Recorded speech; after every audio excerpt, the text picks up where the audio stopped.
views and opinions expressed in this program are those of the participants and do not necessarily reflect the views of BronxNet or the program underwriters.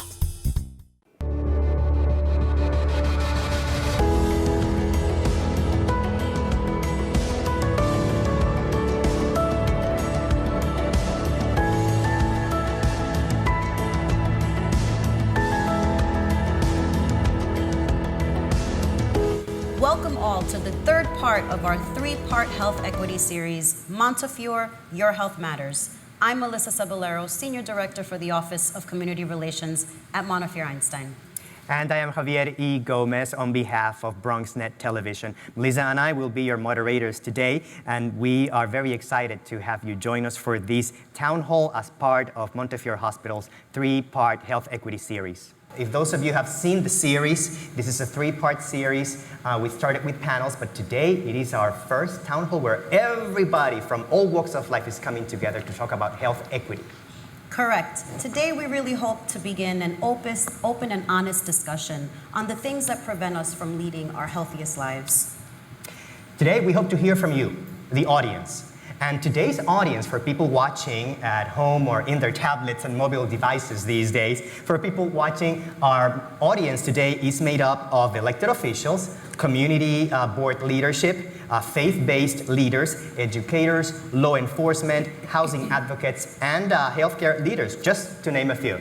These guests represent the social determinants of health, all of those things outside of your biological makeup that very directly affect our health. Things like our inadequate housing, things like low-performing schools, things like violence in our communities. A special thank you to BronxNet Community Television for being a partner throughout this three-part health equity series, which is also being filmed today. Today is the big finale. And what a beautiful space to be filming this last part of our three-part series. Thank you to the New York Botanical Garden for hosting us today in Ross Hall. You are a consummate partner in our health and wellness work, and we're proud to have a long-standing history with you, with our Bronx Food and Farm tours, with Tour de Bronx, and with so much more. Yes, now Melissa, I think we have to do a little bit of housekeeping first. Go over the protocols. Absolutely. So you'll see two mics on each of the aisles. We ask that our audience that's here today feel free to go to the mics with a question or a comment. Once you have asked your question, Javier and I will do our best to direct that question to the best person able to answer it. Now today, here with us, we have Bronx Borough President Vanessa L. Gibson. She has joined us on the stage.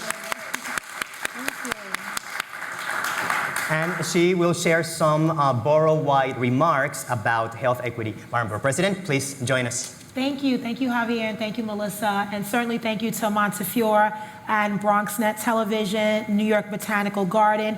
Thank you, everyone, for hosting this incredibly important series around health equity and really health justice. I am proud to serve as the new Bronx Borough President, 6 months in office. Certainly, while I'm new to this position, I am not new to this work. I am not new to the challenges that the Bronx has faced for many decades around health and wellness, being number 62 out of all 62 counties across the state of New York when it comes to positive, healthy outcomes. We are often the first in everything that is last and last in everything that is good. Slowly but surely, we are making progress, and we know that our work is not done. We have to continue to collaborate, to be strategic, to be very deliberate about policies, about resources, programs, outreach, and language access with language diversity, working with our hospital partners like Montefiore and many others, working with the administration, elected officials, healthcare providers and professionals, our educators, right, with our school-based health clinics. We have to make sure that we are looking at creative and innovative approaches to addressing healthcare, from stable housing to healthy food access, like green markets and farmers markets, scratch kitchens in our New York City public schools, right? Making sure that we have access to diverse, culturally sensitive food, but also about education, working with so many of our stakeholders from the faith-based and clergy communities. We have to make sure that we are all a part of this conversation, because these numbers are real, but guess what? These statistics can be turned into success stories. And as the new Bronx Borough President, we have a number of partnerships and task forces that we are working on dealing with opioid and drug abuse and drug misuse, health and wellness, maternal health care, dealing with childhood obesity and diabetes, and many other factors. But the one thing I want to resonate to the audience and to the public is we are not going to give up. We know that the Bronx has been through a lot. We have stories and testimonies of survival. We know that COVID-19 has been a real setback for us, but every setback is preparation for a comeback. And it's 2022, it's a new year, it's a new season, there are new leaders. We have to get together and be strategic and collaborative about this work, because at the end of the day, this is about saving lives, building a healthier and stronger borough, and making sure at the end of the day, we do our part to make a difference in the lives of our families and our residents. Yeah, thank you, Borough President Gibson. Thank you. A few years back, a conversation like this regarding health and health equity would have been impossible. I think the way health is being discussed, it's been completely reinvented. Once upon a time, discussing health was only about physical ailment. Correct. Your immediate biology, symptoms, treatments. But now, we are finally starting to talk about those external issues beyond us, our landscape, the environment, social issues, even employment, unemployment, food access, that have a tremendous impact on people's ability to live healthy, live strong, and live long. We will start talking about social determinants. For those that may not be familiar with this term, again, the things that affect our health outcomes that are outside of what we normally consider to be part of your wellness. Housing, education, safety, unemployment rates, all of these things are measured. All of them have a huge impact on how we live. And so starting with one that we find to be the most critical, food access, healthy food access, and food insecurity. At Montefiore, we saw an incredible uptick in need with food during the pandemic. We had a very small pantry that served a very targeted population on Bainbridge Avenue, Project Bravo. It grew exponentially during the pandemic. We found families that were desperately in need of food and obviously desperately in need of healthy food. Can someone share some struggles that your clients face in accessing some healthy food or dealing with food insecurity? Good afternoon. Good afternoon. And thank you for having me to give my remarks. I am extremely gratified to see the BP here and to talk about this topic. As the BP said, we cannot be housing the largest produce market in Northeast. We are for a 25% green area. We have the best medical facilities, and yet we continuously rank 62 out of 62. Something along the way does not connect. And what is not connecting is lifestyle. And that is why, we have been for the past 4 years concentrating on lifestyle. We can talk about food access, we can talk about everything else, but unless we change our lifestyles, then nothing will change. And the lifestyle means overall lifestyle, because we have some individuals that go to the gym pretty much 6 days a week, 7 days a week, and yet they eat junk. They drink junk, they're alcoholic, they smoke, they do all kinds of things. So now we know that experts tell us you cannot exercise out bad diet. Bad diet cannot be exercised out. You can exercise every day, but it's not going to change. Now, what I'm asking the BP to do is, I know there's a conflict of interest between our medical facilities and preventive mechanism, because the saying goes, customers heal is a client's loss. The more customers you have walk in the door, the more revenue you have. But the only way we can solve the health problem that is affecting Bronx side, the only way is modifying healthy lifestyle. And to do that, we need to work with elected officials, and we need to work the medical establishment here. not just cosmetic, not just managing it, but preventing it. We can prevent it. We can prevent it. Last but not least, 15 years ago, I have been knocking the doors of every elected official, including my friend, and asking them to provide funding for preventive services. Not a single person listened. Today, the mayor, the governor, everybody, including the BP, provides grassroots preventive funding because it does work. Same thing I'm doing now with healthy lifestyle in the Bronx. We can have 40 medical centers and community health centers, which we do have, and yet we still rank 62nd out of 62 counties.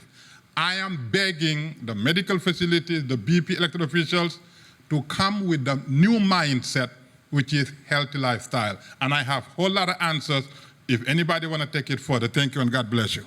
Thank you for that question.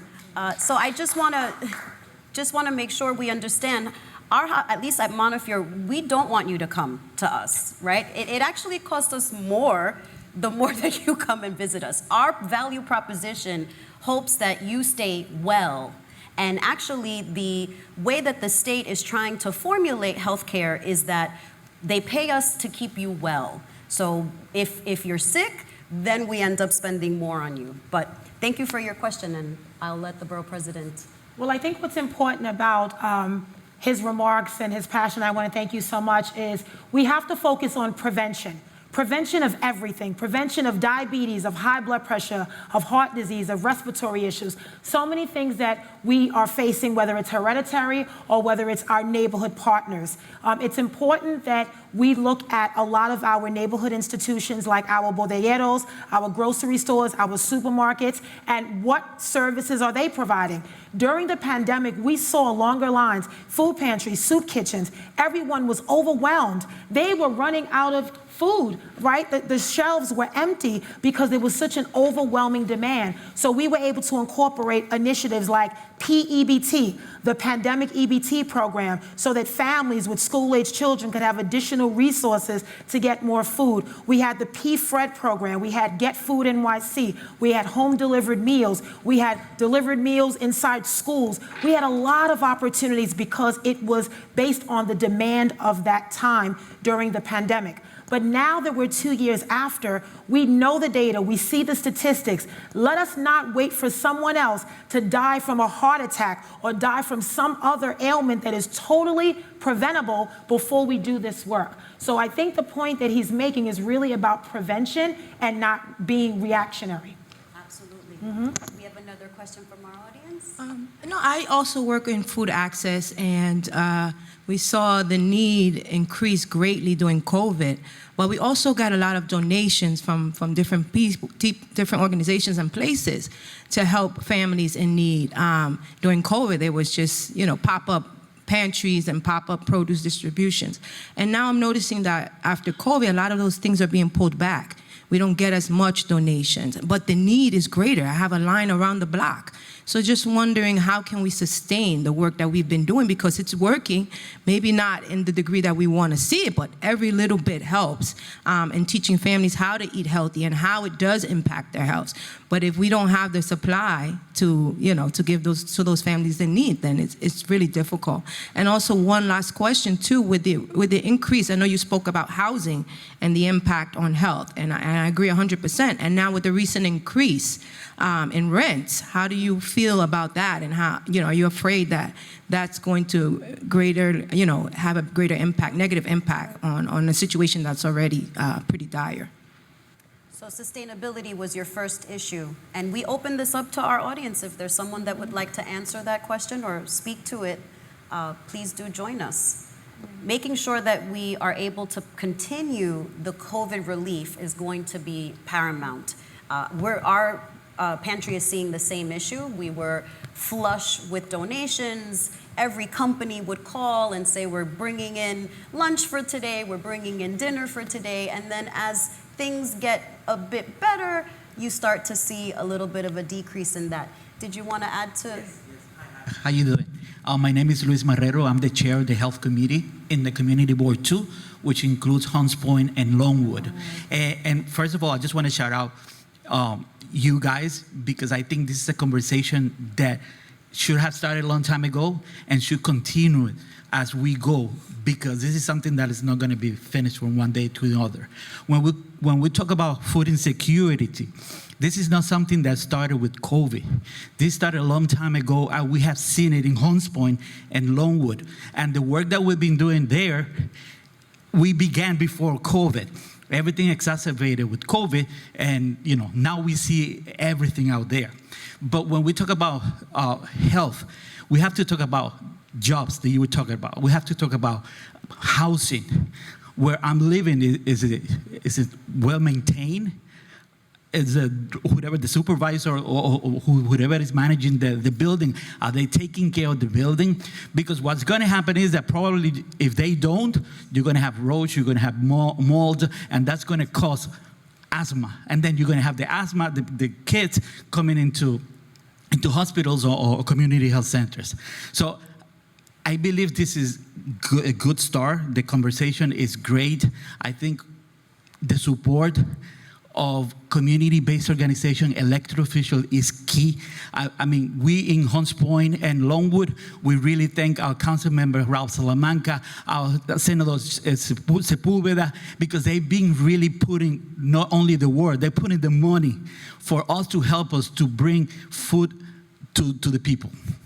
Thank you. Thank you for those thoughts, Liz. That's a great point. So one thing I want to add, and I appreciate that, and it's important to recognize that there are a lot of organizations doing this work.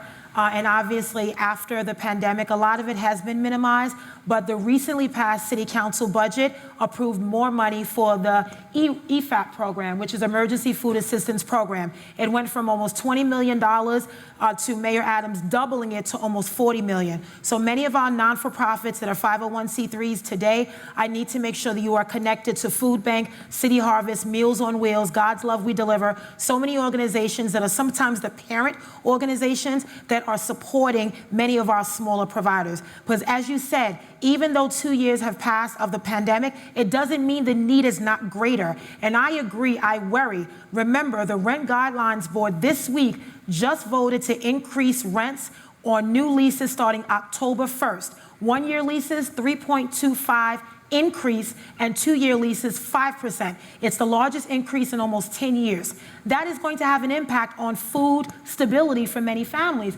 because it means more money devoted to rent that will ultimately go to food. So we have to make sure that clients are applying for SNAP, food stamp benefits, EBT. We have to make sure that older residents, adults, are applying for these programs because many of them may not have been eligible and could potentially be eligible now. So we need all of you as ambassadors to help us share this information on initiatives, new programs, what the city budget has done, the existing programs, and making sure that families and clients are connected to them. Very great point. Going back for a few minutes to the subject of food accessibility and lifestyle, combining them both, I was a bit curious.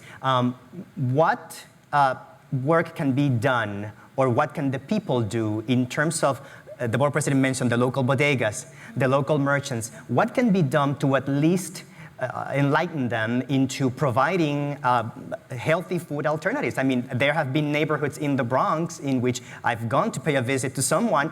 I go to 5, 6, 7 bodegas just trying to find a caffeine-free diet soda. And they look at me as if I'm talking of some foreign language. Or sometimes I walk a few bodegas before I can find one fresh piece of produce, if at all. There are stores that don't carry any kind of fresh product.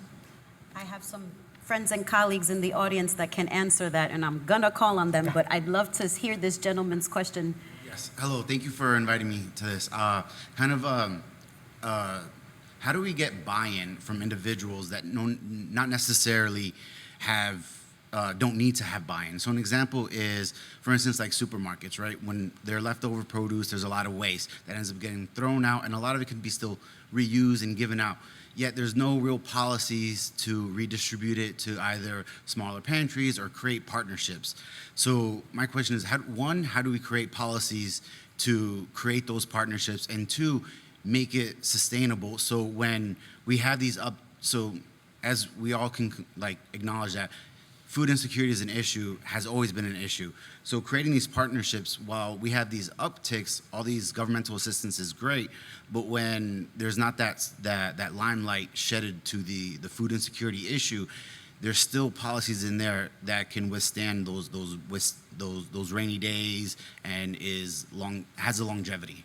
You raise a really valid point, and some of the work that many of the people in this room have done for a long time is hashtag Not 62. Not 62 aims to address the social determinants of health in a very deliberate way so that we can get the Bronx out of last place. For those that may not be aware, there are 62 counties in New York State. The Bronx, unfortunately, holds the distinction of being in last place or number 62. And we have created a program where we asked for people to be ambassadors of health. When Not 62 was first coming together, we had to educate the local police officer, the local teacher, the local supermarket or business owner that they too had a responsibility in getting this borough out of last place. And so I just want to circle back to some of the other points, and I'm going to ask my wonderful colleague, Charmaine Ruddick, if she will come to the microphone to speak about some of the work that has been done specifically around bodegas and any other point that she'd like to add to the discussion. Thank you, Melissa. So as I listened to some of these folks and thought about it, I remembered that Karen Washington, many of you know Karen Washington, a few years ago, maybe 5 years ago, she came to a Bronx Health Reach initiative. And she said something that has stayed with me. She pointed out that food pantries should be for emergency situations. So we had a pandemic, right? Food pantries are where people go, they lose their jobs, etc. For too many in the Bronx, food pantries are the way they feed themselves, month after month, year after year. And so as we're talking about food access, we need to, as some folks in public health talk about, say, go upstream or dig deep into the fundamentals. And the fundamentals are that too many people in our borough that has the poorest congressional district, not in the state, but in the country. So too many people in the borough are poor. Let's just recognize that they're going to food pantries to meet their weekly needs for food because they cannot afford to go to the supermarkets.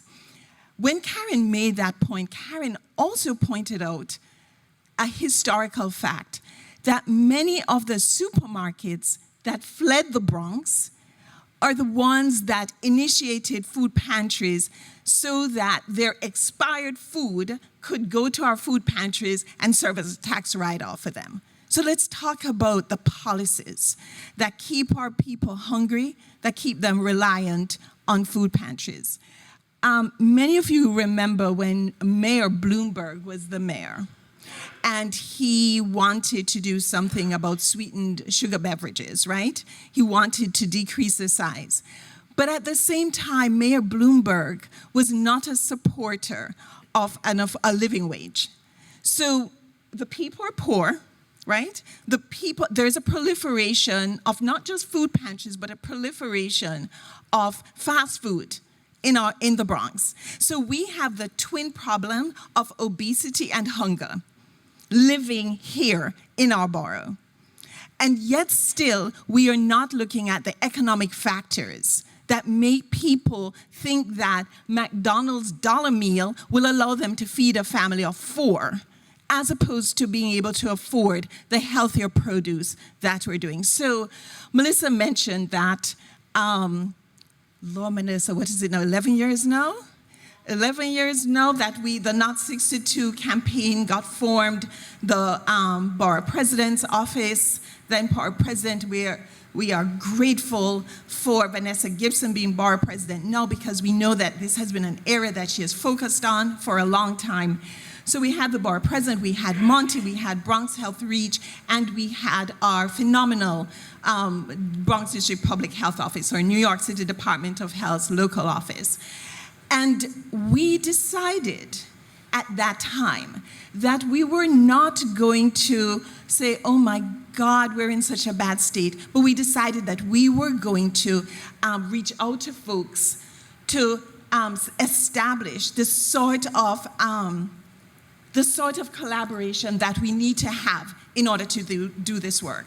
So under that umbrella, with Bronx Health Reach, with the Bronx District Public Health Office, with Monty, we've also started some bodega initiatives. But here is the reality. The bodegas want to do well by the community they serve. They're invested in this community. But they're also businesses, right?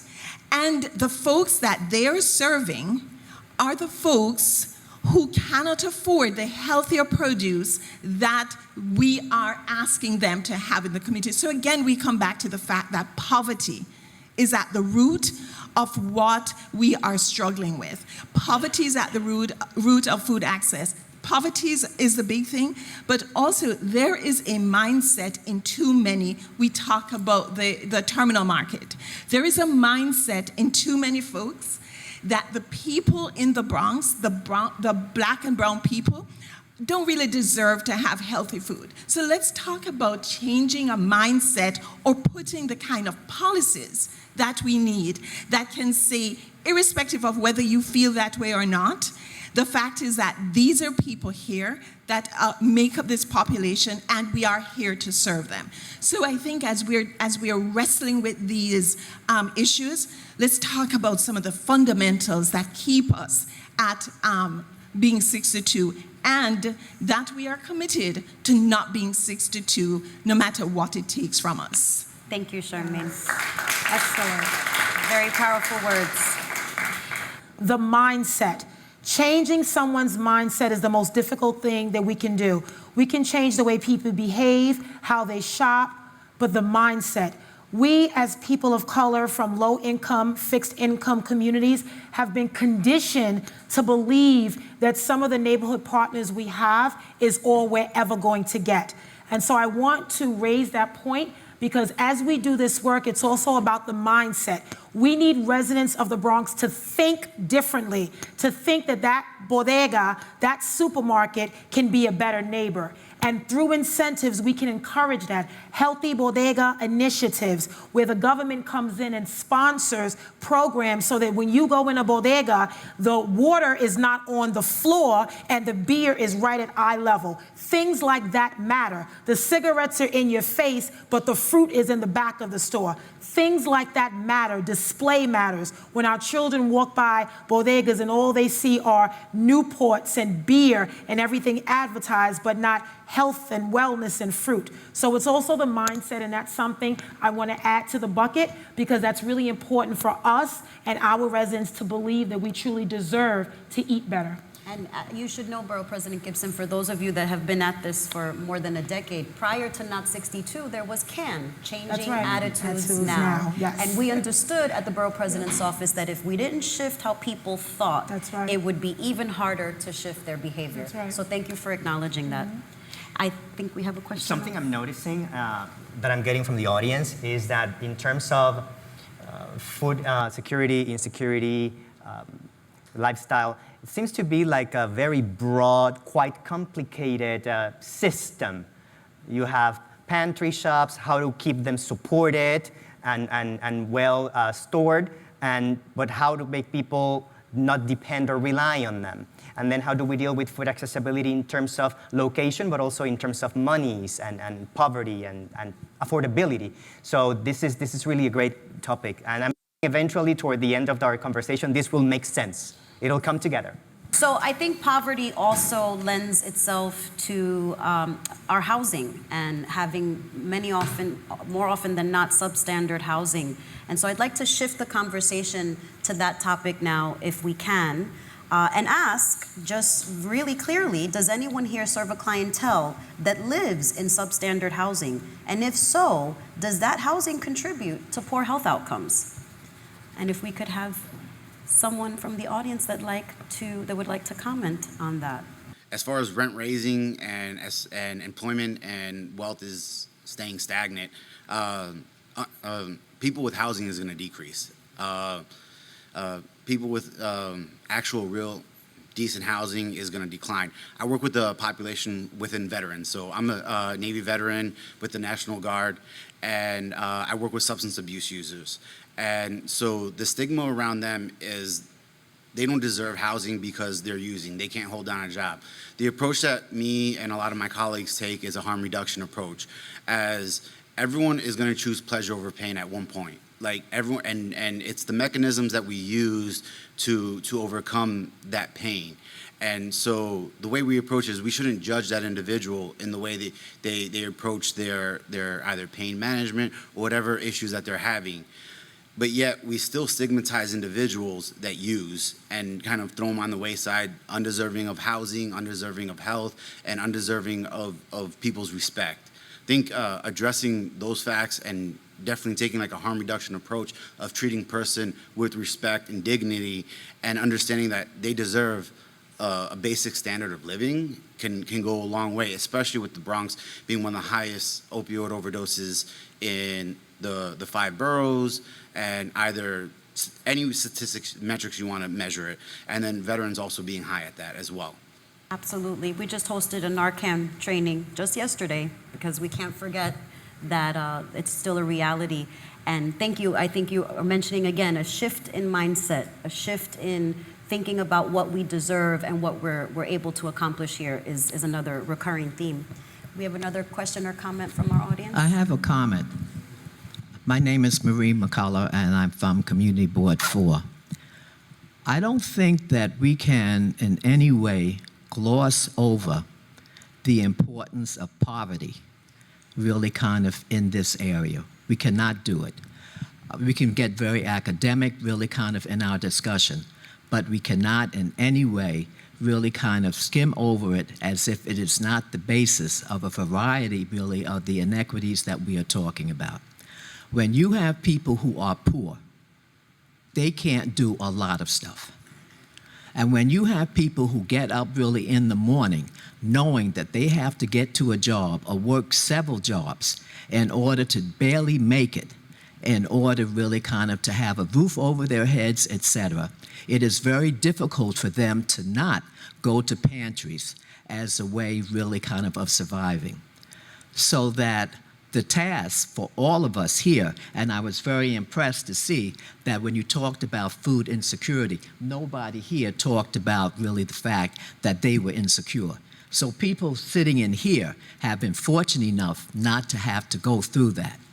But those of us who may work in different areas know people, and it has become a way of life. And so when you talk about a mindset, there's an awful lot of work to be done for people to feel that this is really kind of what I am always going to get. This is what somebody has determined that this is what I should get. And so you think of yourself really kind of as someone who goes to the pantry, not to the supermarket. It is a tremendous amount really kind of hard work. And it's not going to happen really with News 12 or whatever the case is. It has to really kind of, we have to figure some way that we're going to actually get to the people really kind of in the street, the people really kind of in the schools. We have to really talk, I think, very seriously about how we have been conditioned over generations to think and behave and expect certain things. And that is a major, major task. We talk about institutional racism, well, this is a part of it. When you talk about the capitalistic system and we talk about the bodegas being a business, yes. You know, they're catering to their population, but again, they have to make money. It is really about making money. And you might as well, they also have to survive. They also have families. So there's a lot of work for us to do. And hopefully, you know, like that everybody really sees the importance of really exactly what this means. It's not just about the politicians, but it's about all of us who belong to community boards. It's about all of us really within our jobs, in our churches, etc. There has to be a major, major campaign on re-educating and even looking at some of our own biases. okay? Because many of us may have them in here, even though we may be black and brown, okay? So we have to look at what we are doing also with our own people in terms of, you know, like kind of furthering some of these, you know, like kind of issues that go on. Volunteerism on the community board, and for those thoughts, any comments It on seems that poverty seems to be the underlying issue underneath all of the situation with health equity. And it also seems that in terms of solutions, it might be difficult, nearly impossible, to have a one-track solution to it all. It might need to be a series of small approaches from different fronts and different ends until then we'll meet in the middle. Do you have any thoughts about that, Borough President? I agree. I think it's a multi-layered problem, but it's also a multi-layered solution. And I think when you look at poverty, it's a way of life, but it's also a mindset too. Many of us didn't grow up, you know, with silver spoons in our mouths. We all come from humble beginnings, and our parents struggled and worked really hard to care for ourselves and our siblings, and they showed us the best life that they could at that time, even on modest incomes and modest means. You know, I come from the old school. My mom is 70 years young, and every night she prepared meals for us. We had breakfast, we had lunch, and we had dinner. And that doesn't happen in these days with many working parents who are professionals. They are not cooking as much. And so fast food has always been the answer because it's something that's immediately available. And I think we have to get back to the basics. We have to offer more food preparation classes, more nutrition classes, more education in schools and out of schools. There are many organizations like Hunger Free America that I think about, or New York Common Pantry, that also do a lot of programs for many families, because a lot of it really is about getting back to the basics. But I absolutely agree, and it is really going to take a multi-layered approach to address this, because poverty is something that's been around for as long as we can remember. And a lot of it is psychological, it's institutional, it's discrimination, it's racism, it's everything under the sun that's been thrown at us that we've essentially been attacked, and now we're reacting to it. So I definitely agree that it's going to take a long approach. But the one thing I do want to, again, remind everyone, it's not impossible. It's not impossible. Our ancestors fought more with much less than what we have today. And so even though we don't have it all, what we have to build on and expand on for the next generation. If I may add, last year we had a recognition of the 5 years of the Not 62 campaign, and the Robert Wood Johnson Foundation folks, who it's their ranking that we have used that determines that we are 62 out of 62, they came to this celebration that we had, virtual. And they said something that I want to point out here, because we've been talking about mindset. And they pointed out that the place that the Bronx has improved the most is the place where people are changing their behaviors. And so what that speaks to powerfully is that if people are given the opportunity, they will change, right? So we have seen the Montes and the Mary Mitchell centers and all those folks, the Bronx Health Region, our health centers, make a change in terms of the education they're providing to people, make a change in terms of increasing health bucks so that more people can go to our farmers markets. We have seen, and it's documented in that ranking, that that's where the biggest change happened. Where the change is needed and why it is great that we're speaking to our elected officials, it's with the policies. Right? It's with the policies that will then create the environment and the atmosphere where people can continue to make good choices. There is this mindset that people don't want to do better. That is a false mindset. One of our coalition leaders has always said, people who know better, do better.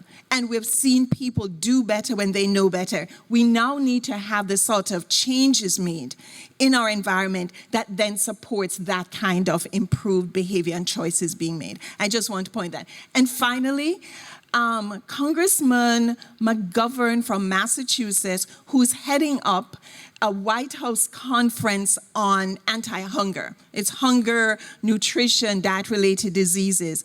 It's the first conference that they've had in 60 years. And as somebody pointed out 2 days ago, because they had a listening session at Gracie Mansion, we will never have that opportunity, at least in most of the lifetimes here. We have an opportunity to present the issues that are here in the Bronx, so that can be part of the discussion that happens at the White House conference. It is scheduled for September. They have not yet set a date, but let us, and I'm hoping that this town hall will raise up ideas that can then be shared with those folks. There are folks that are convening it in New York that can be shared with them, so we can have a voice in what the policies that come out of this White House conference. I mean, excellent points. And we take you up on that challenge. Now, as we've been saying, the definition of health has been redefined, and also the definition of what is and what makes a healthy person and a healthy individual, beyond the physical hereditary components. One of the issues that keep coming up frequently is the issue with safety. How much does safety in our neighborhoods impacts health? Do any of you have any experiences or feelings, concerns you need to share about that? Anyone feel unsafe in their environment, feel unsafe leaving work? Personally, we work, our offices are on the Moses campus of Montefiore, right off of Gun Hill. I have some of my colleagues here today where our workhouse sits. Right around the corner from our workhouse, Friday night, very active, going work commute, people leaving, walking down Gun Hill Road, and 2 young men decided to open the door of a barber shop and fire several shots at someone who was sitting, getting a haircut on Friday, probably ready to start their weekend. And that shook me, right? This is a block that I walk up and down very frequently. And the thought of being so close to such a violent and unthinkable crime, to be honest, this is a safe and open space. That really shook me to my core. And it made me think about walking up and down Gun Hill Road. And that made me sad.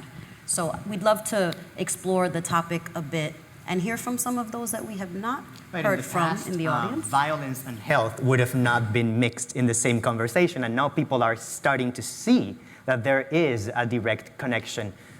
Being in stress, being exposed to physical harm themselves, also the impact it has upon families and children, and the whole trickle effect it can have.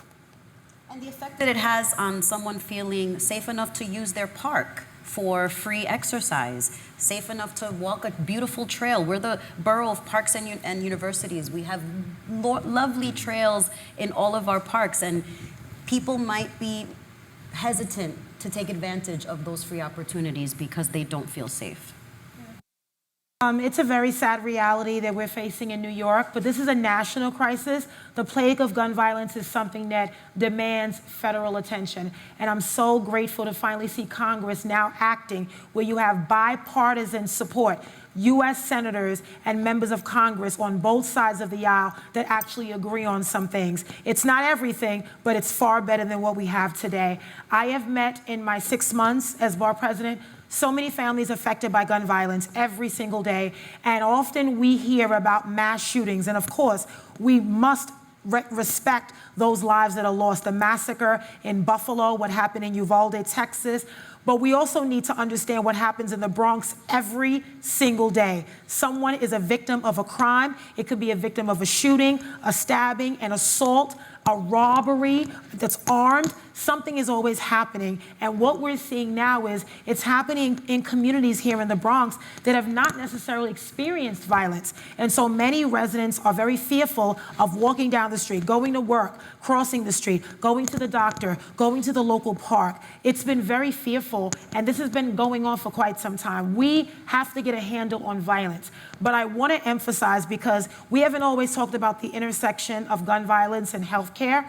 We look at gun violence from a healthcare perspective. number one. So we have a program called the New York City Crisis Management System, which is a group of organizations, 501c3s, that are from the communities that represent the anti-gun violence world. So they're crisis management, violence interrupters, hospital responders, they're mediators, they're mentors. Many of them have been involved in the system. They were formerly incarcerated, but they're credible messengers. And they go into communities and they work with young people. We offer them services and programs. We work with families. People don't understand that being a victim of a crime is traumatic, and not necessarily being shot at or shot, but being robbed or assaulted, sexually assaulted, right?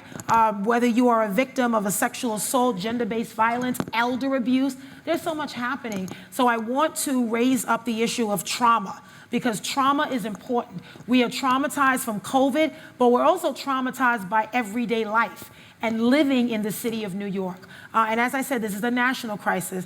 And so we are hearing a lot from many parents and many of our elders that are very worried about the summertime. Students will be out of school, most of our public school students, as of tomorrow. And we know that many students may not have activities during the summer. They may not have summer youth and Compass and Cornerstone and summer camp opportunities. So we're doing our best to get them engaged, but there will be young people that will not be engaged. And what do we do with them? That's the question.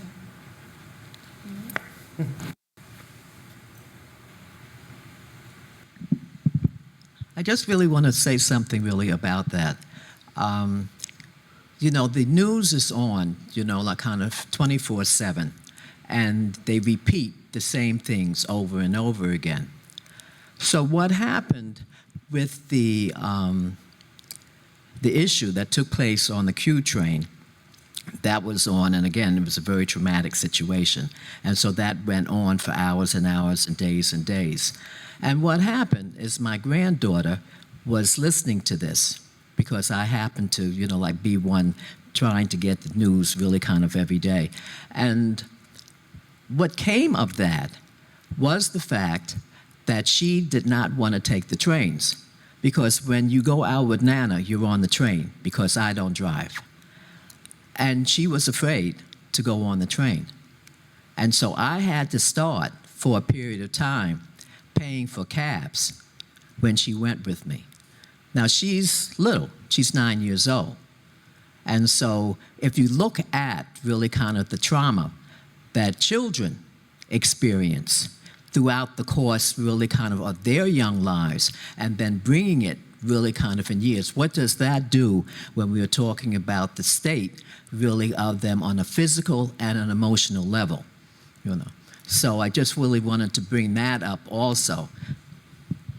Putting that comment in the context of equity, you have described a situation that for some communities, it's impossible to even imagine.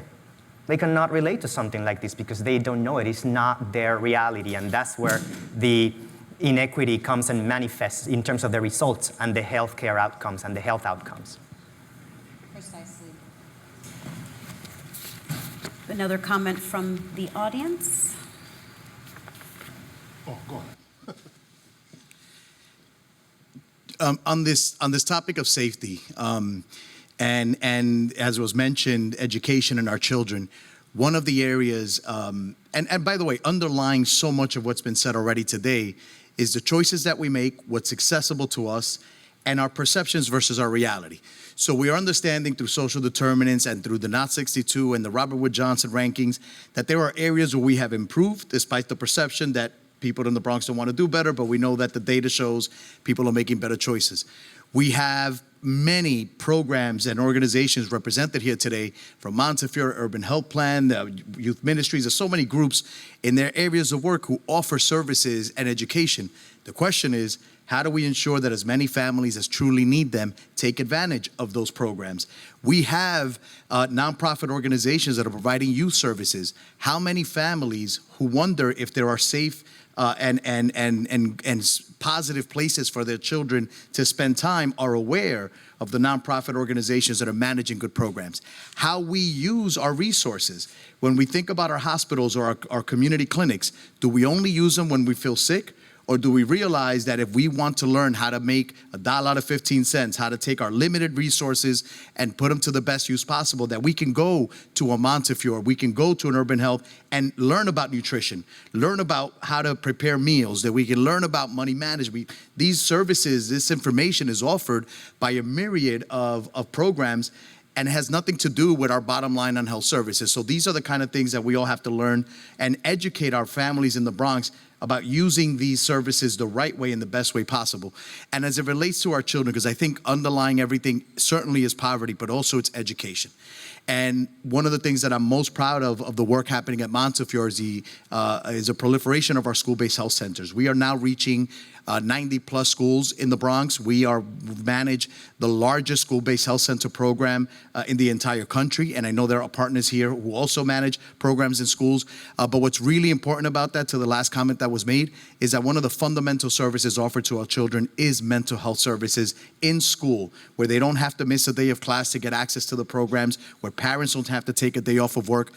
So we have to utilize these opportunities and these services to the best way possible. And so one of the things I would challenge all of us to think about is how do we increase educational opportunities so that the next generation of Bronxites understands these issues better than we, that we don't have to come to a town hall, but that they grow up not only making healthy choices, using resources the right way, but changing the paradigm of the future of the Bronx through their choices. Well said. Thank you. Hi, yeah, I'm just going through. You asked a real good question. Do you feel safe in your neighborhood? And I could say, and again, I'm talking about Hunts Point and Longwood because that's where I'm representing. Before I did feel very safe. And something that in the community board we've been doing very often, and we do constantly work with the police prison, work with the community council, and going to the meetings, listening. They listen to what's going on in our community. But recently, as you know, there was a girl was killed in Southern Boulevard. There was a shooting. No, that was in Westchester. In Southern Boulevard, right in front of the Burger King, there was a shooting. In Hunts Point the other day, there was a stabbing.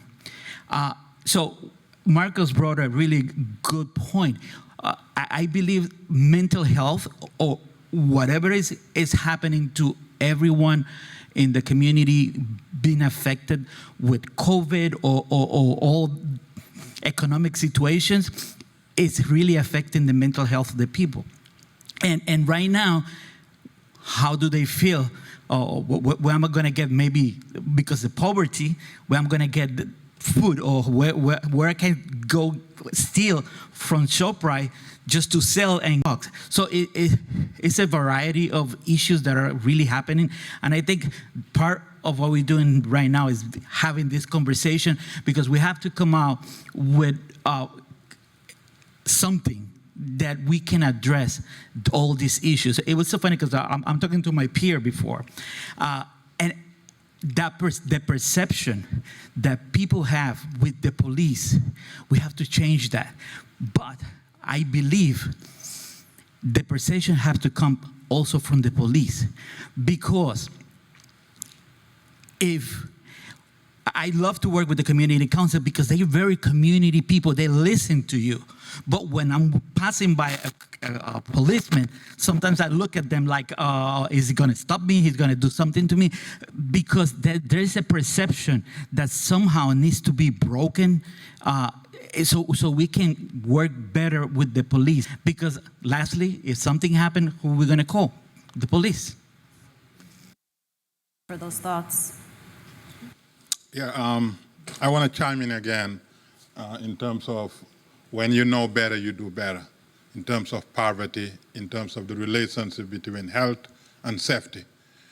We have developed in our school, we had developed a concept called compounding effect. And the compounding effect, and then we built 7 pillars out of the compounding effect. Health and wellness, family and friends, education and profession, relationship and happiness, economic and finance, community and civics, faith and spirituality. It's a 7-month-long program for children. The problem is that most of us don't know the very basic things about what is important to us. not our health, not our finance, not our family, not our priorities, nothing. We're just programmed by the media or by our environment, and then all the other programs that are there to help us, they're there just to manage the problem, nothing preventive. And so the cycle continues on and on and on. So I'll be more than happy to contribute, our experience and our commitment for preventing these things. They are all intertwined. If you solve one problem, you solve multitude of problems because it's a compounding effect. Failing schools happen where people don't participate in their elections and anything else. Violence happens, broken homes, domestic violence, you name it. And then you go to the safe neighborhoods, better schools, better food, everything is better. It's a compounding effect. It could be compounding negatively or compounding positively, but they are all intertwined. And we have the formula that can be taught. The Department of Education adopted last year, and children are learning it, and it will change their life. So I don't believe that we can continue to complain about the same nonsensical problem where we have the solution. Let's implement the solution, not just managing it, but actually preventing it. Now, the more we prevent it, the more companies go out of business because these companies write their business plans based on monetizing our problem. Therefore, when you cut the problem, you cut their revenue. Thank you. Thank you for those thoughts. We have another comment or question from the audience? Yes. Okay. Sorry. Thank you. Thank you for this opportunity. I must admit, this is new for me. And so I'm going to make this as less scientific as possible because by profession, I'm a physician. I'm an infectious disease physician. And one would say that in this time of COVID, the one silver lining about COVID is now people know what I do. But it has brought out a lot of things and has stirred my spirit in a lot of different ways. And as you've all pointed out here today, is that the problems that we've seen here, and particularly here in the Bronx, pre-existed before COVID and will long past COVID. And our hope is that it won't be the same, it will be better. One of the things that I've noticed as a healthcare provider when I'm interacting with the patient is, where is our role? I'm good at treating the disease. I can do it in my sleep. And particularly with children, where I've been a provider for almost 20 years, this is something that is a passion for me. I don't question it. I know what I'm supposed to do.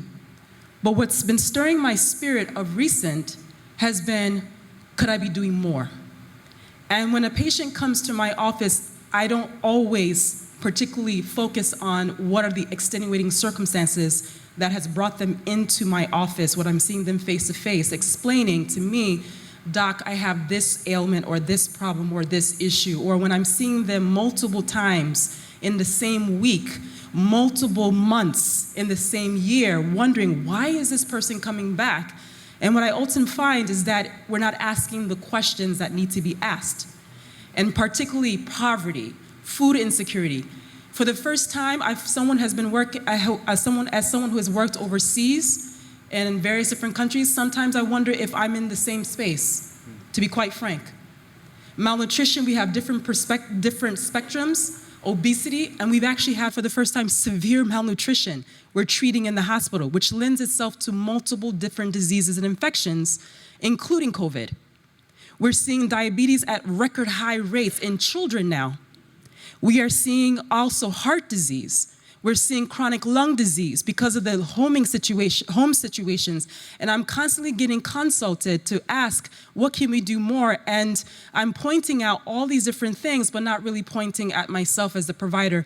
And what I'm basically saying is that it has to be a part of the everyday vernacular. This conversation cannot just be town halls. All right? It has to be a part of the everyday vernacular. Look at what we're seeing on TV and social media. We're getting blasted with all the things that are going on wrong. And yet, when these people come into our office, we should be having that conversation there. And I think that that's where the problem is what you've mentioned is changing the attitude, but I think as providers we can be doing more is having those conversations and being uncomfortable even if we don't know. And also maybe connecting to people and letting them know we are also people. I've been affected. There's no one person in this room, I don't think, that has not been affected either directly by COVID or secondarily by COVID. And the situation is very real. So I'm moved by this opportunity, and I see it on a daily basis. I tell you, a daily basis. And so I think we need to be a part of the vernacular as providers and not just the science. Nobody cares to hear the papers. I can talk about it for days, but that's not what everybody cares about. Everybody cares to know that, can you relate to me and what can we do to move forward? And thank you for this opportunity.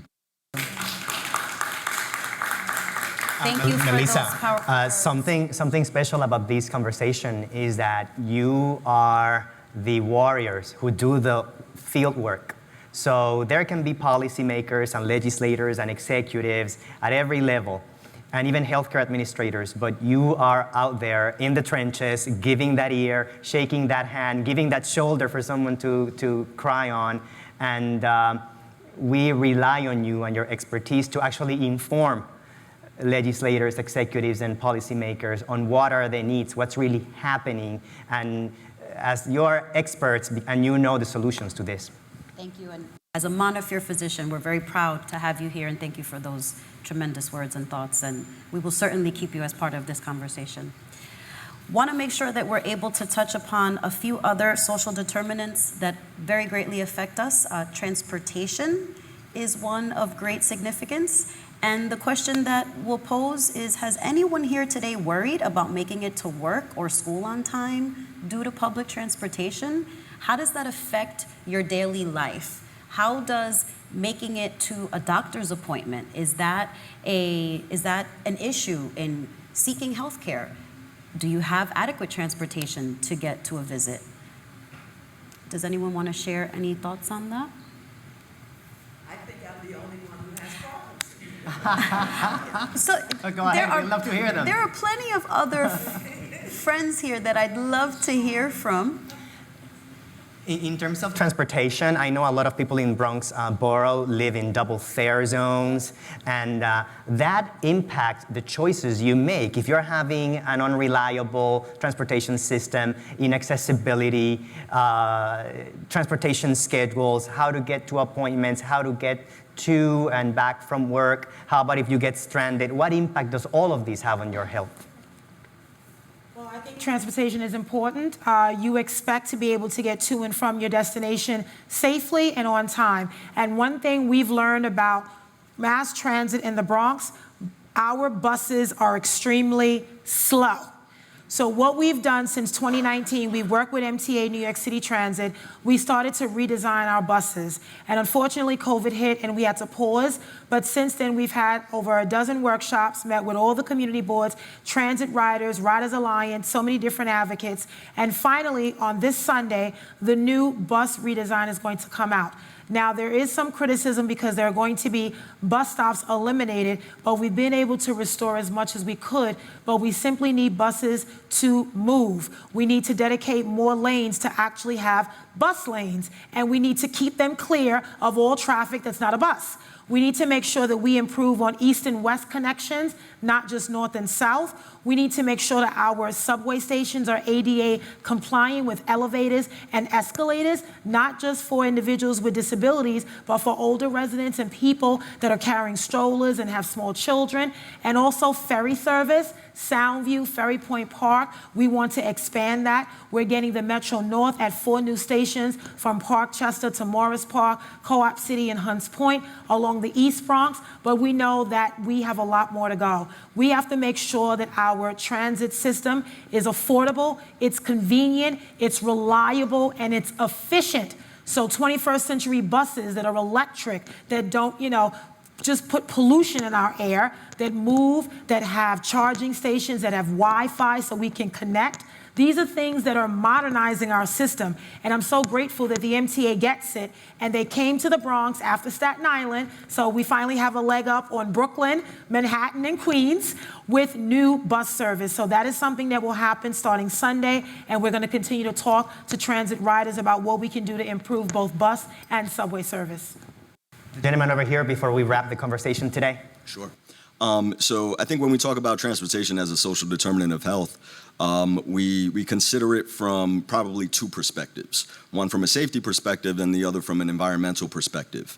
And we're focusing right now primarily on public transportation, and of course there are all sorts of safety concerns around public transportation, whether public transportation can be ridden safely without the exchange of COVID and other transmissible diseases, but also very serious concerns around safety against violence and some of the issues that have transpired.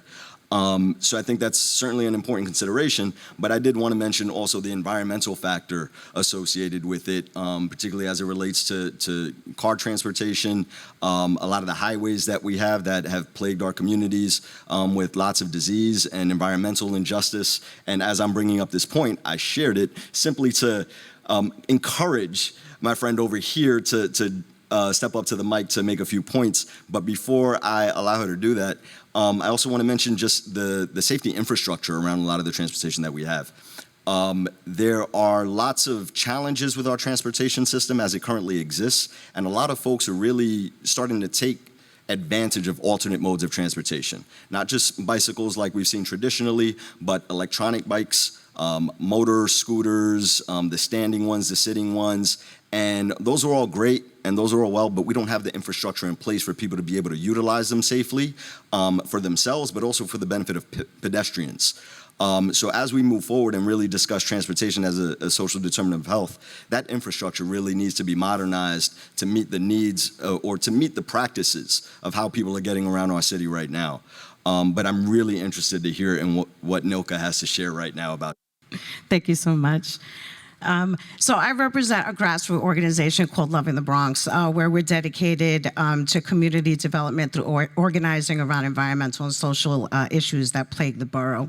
So one of the most important issues to us is the built environment, particularly transportation infrastructure, and the impact that it's had on the health of the Bronx, in particular the South Bronx, which we all know that has one of the highest asthma rates in the country.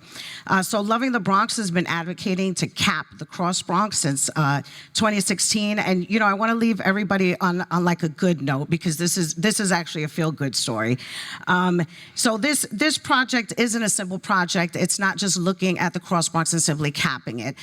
It's mitigating the pollution through filtration and ventilation systems that would be installed prior to the capping. And this would reconnect neighborhoods that have been severed, since the creation of the Cross Bronx. It would create new open spaces, particularly in the South Bronx. When we think about us being the greenest borough in the Bronx, these parks happen to be in areas that are not low-income areas, right? We have Van Cortlandt, we have Palm Bay Park, you have Bronx Park. That's none of those are in the South Bronx. But, for us, our success has been working with medical students from the Albert Einstein College of Medicine. The Bronx One Policy Group were a group of students that forged this organization that looked at different environmental projects and the health impact that they were having in the Bronx. After all their research, they selected one campaign to advance. That was our campaign to cap the Cross Bronx. We were successful in securing $2 million for New York City planning to actually conduct a feasibility study, and Montefiore was very instrumental in supporting New York City planning through that grant process. So, I just want to leave you all, with these. I didn't come here today expecting solutions to all these problems, but I do want to leave on a positive note that there's such an importance to community-based organizations working along with, with Montefiore, with just doctors to elevate these issues, right? And then we can bring it to the proper policy makers and make it a reality. So, I encourage you all. I know that a lot of us are, I know I went through changes when you were talking about safety and, the violence, and, Marcos brought up mental health, which are issues that we can talk about for hours. But, just seeking ways that we can further collaborate as community-based organizations, as grassroots organizations, along with Montefiore and even the college, you know, to create some real change. And thank you. Very much. We're proud to be part of your work. Today we have touched on so many multiple factors: food insecurity, housing, transportation, unemployment, we mentioned it, safety, poverty. In the last few minutes that we have, the education component, I think Marcos Crespo brought it up. In your experience, how key this is, education, and where does it start? Da, da, da, da. Would you like to offer some thoughts on education? Education is extremely important, and it starts really from childhood, and it never ends. It never ends because we're dealing with an ongoing organic system. So it's extremely important. One thing that I want to say is that this town hall was very good, and it was very interesting. And so I don't really have a problem with it, with the comments which were made really by everybody. But the issue for me is that this is not a feel-good session for the people here. This information has to get to the people in the street. And if it does not really get to the people in the street, then it's pointless. I mean, you know, like I shouldn't say that it's pointless, you know, like that's rather strong. But when I got up before, I said that it depends really on all of us and a variety really kind of different areas to be able to bring the information to the street. Now, the gentleman talked about the programs in the school, and there are a lot of programs, and they have increased over the years. But if we don't get it to the people in the street, those people who get off at 6 and 7 and 8 o'clock at night, if we cannot get that information to them, the parents, the grandparents, etc., then it is not helpful because we're talking about helping the people really kind of in the street. Okay? Jane and John Q. Public. That's what all of this really is about. If it doesn't get to them, then it really is That's precisely what why that expression is. It doesn't mean anything. We're partnering with BronxNet, our public access television network, so that this is as accessible as possible. It will be on television, on social media, on YouTube. We hope to have future conversations. This is only the beginning. This will sort of launch continued work where we can dive a bit deeper into each of these social determinants. And having our county leader, right? She represents the entire borough, and we're proud that Borough President Gibson is our partner in this work. That is our attempt to make sure that we're doing exactly what you are challenging us to do. Yes, just to add about education. As someone who struggled with education, learning disability growing up, I still have one, and struggled with reading and writing, and right now I'm completing my master's, and it's a major accomplishment for me. And one thing that I struggled in my upbringing with education, one thing that I learned with not just traditional education, but untraditional education, is providing those variations of learning different ways for different people, and having one standardized way of teaching someone with the learning disability is I find unacceptable. And what I find interesting is if you look at studies and you do the science, whatever the case may be, is the individuals that you cater to that have learning disabilities, learning issues, it lifts up all boats, but yet we're not creating policies and we're not having the conversations of creating an educational system that caters to the individual that has the reading and writing issues. We cater to the one that is good, and then we deem everyone else kind of like sub-satisfactory, and becomes an issue. And that's how we get violence. That's how we get individuals that lash out and all this other like criterias that become issues. So I think creating policies and creating that conversation of an educational system that caters not just to the average individual, but someone a little bit below that has these issues. Because at the end of the day, everyone's gonna succeed and everyone's gonna be able to be uplifted with those type of teaching methods. Thank you very much. Thank you. Melissa, this concludes our Montefiore Your Health Matters Health Equity Town Hall and the three-part series. Thank you all for joining us. Remember that you can also watch this town hall at BronxNet.org and also on BronxNet's YouTube channel. There, you can post it on your social media and also share the link with others. Let's get the word out. Cannot stay in this room. Absolutely. Thank you all for joining us. This conversation will continue. On behalf of Dr. Philip Aswa, our President and CEO, Montefiore Einstein is proud to be here with you. We hope that you sign up for our newsletter. You can email us. There will be a graphic for our email address. Again, this is a continued, safe, and open community conversation that we hope to have with you.